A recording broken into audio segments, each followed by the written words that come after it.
¿Hemos olvidado lo que es el PSOE? La caída de Rajoy ha causado cierta alegría y hasta esperanza en la sociedad española. Y no digo que no sea una buena noticia que la mafia deje de gobernar, pero ¿acaso hemos olvidado en estos 6 años y medio lo que es el PSOE? Por si fuera así, hagamos un poco de memoria. El PSOE se fundó en 1879, pero nos saltaremos los primeros años de su historia e iremos directamente a este momento. Españoles,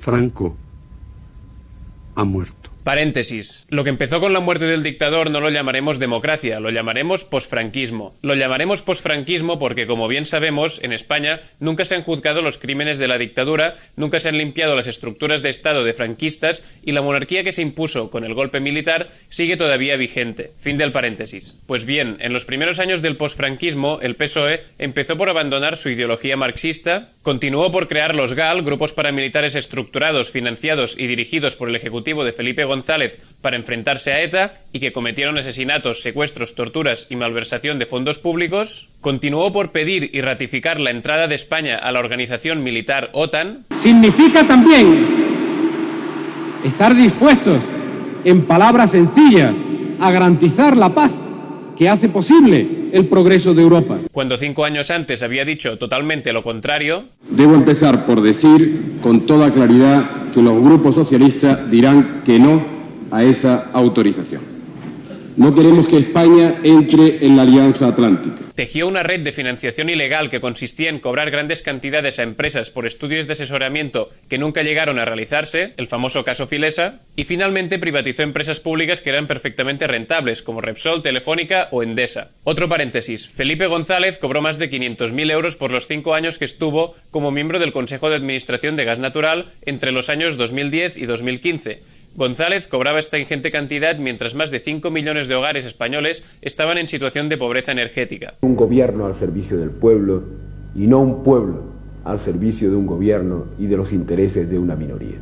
Y en lo que sería el posfranquismo más actual, que llega hasta nuestros días, el PSOE no es que haya abandonado el marxismo, es que ha abandonado, olvidado y escupido en todo lo que tiene que ver con clase obrera y con socialismo. Lo voy a intentar vomitar todo en 3 minutos. Hace nada rechazó juzgar los crímenes franquistas. Se opuso a un referéndum para decidir entre monarquía y república. Sus no votos fueron claves para tumbar la iniciativa legislativa popular que pedía la renta básica garantizada, que contaba con el apoyo de 700.000 firmas. Votó en contra de la dación en pago, cláusula que establece que, ante una hipoteca impagada, entregar la vivienda liquida la deuda totalmente. Rechazó, con abstención, el fin de las devoluciones en caliente. En 2010 se arrodilló a las imposiciones de la Unión Europea y bajó el salario un 5% a los empleados públicos, congeló las pensiones e impulsó una reforma laboral que recortaba derechos a los trabajadores. Votó y firmó junto al PP una reforma de la Constitución española aprobada rápido y de tapadillo en agosto de 2011.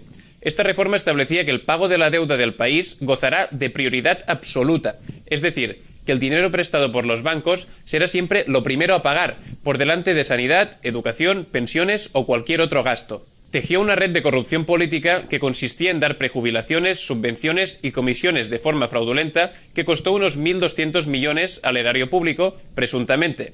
Es el caso ERE y todavía está en fase de juicio. Y votó también para que las injurias a la corona siguieran siendo delito. En estos últimos meses, con la gestión del conflicto en Cataluña, también se les han caído varias caretas. No apoyó el referéndum del 1 de octubre y votó a favor del artículo 155 que descabezaba la autonomía y gobierno catalanes, cuando el PSOE, en 1974, dijo que estaba por la autodeterminación de las nacionalidades ibéricas. Rechazó también investigar las cargas policiales del 1 de octubre en Cataluña y ha dicho que no hará nada para acercar los presos políticos catalanes a prisiones catalanas, con lo que seguirán privados de libertad y bajo política de dispersión de presos, aplicada normalmente a terroristas, a pesar de que no ha habido ni juicio ni sentencia.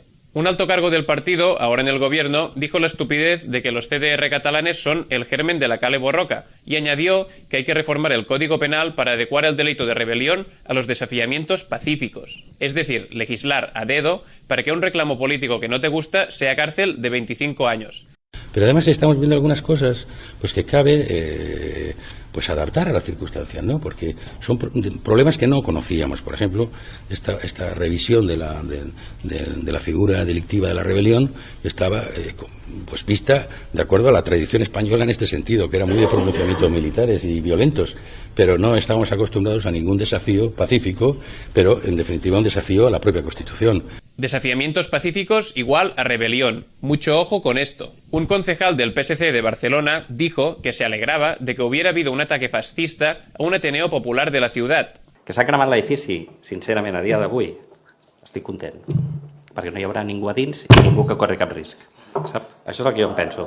Por su parte, Alfonso Guerra, renombrado varón del PSOE, se deshizo en halagos hacia Ciudadanos. Es un partido coherente que va a ser premiado en toda España. Además, el PSC se manifestó junto a la derecha, PP y Ciudadanos, para pedir la unidad de España, y junto a la ultraderecha, Somatemps, Plataforma per Catalunya, la Falange Española de las Jons, Generación Identitaria, Vox y Falange Auténtica también estaban en esa manifestación. Y por si todo este currículum no fuera suficiente, Pedro Sánchez ya se ha encargado de rematarlo con los nombramientos de su nuevo gobierno, en el que se juntan Josep Borrell, que hablaba hace pocos meses metafóricamente de desinfectar Cataluña de independentistas, Nadia Calviño, acérrima defensora de la austeridad y cuyo nombramiento ha sido celebrado por Ana Botín, peso pesadísimo del IBEX 35, y el tristemente famoso Grande Marlaska, quien archivó el caso del Yak 42, considera que en los CIEs no se vulneran los derechos humanos, contradiciendo a la ONU, y que ha encubierto torturas en varias ocasiones. De hecho, de las 9 veces que el Tribunal Europeo de Derechos Humanos ha condenado a España por no investigarlas, en 6 de ellas el responsable era él. Ahora este hombre es ministro de Interior del gobierno de Pedro Sánchez. Por todo esto, el PSOE ni por asomo puede ser considerado a día de hoy obrero ni socialista.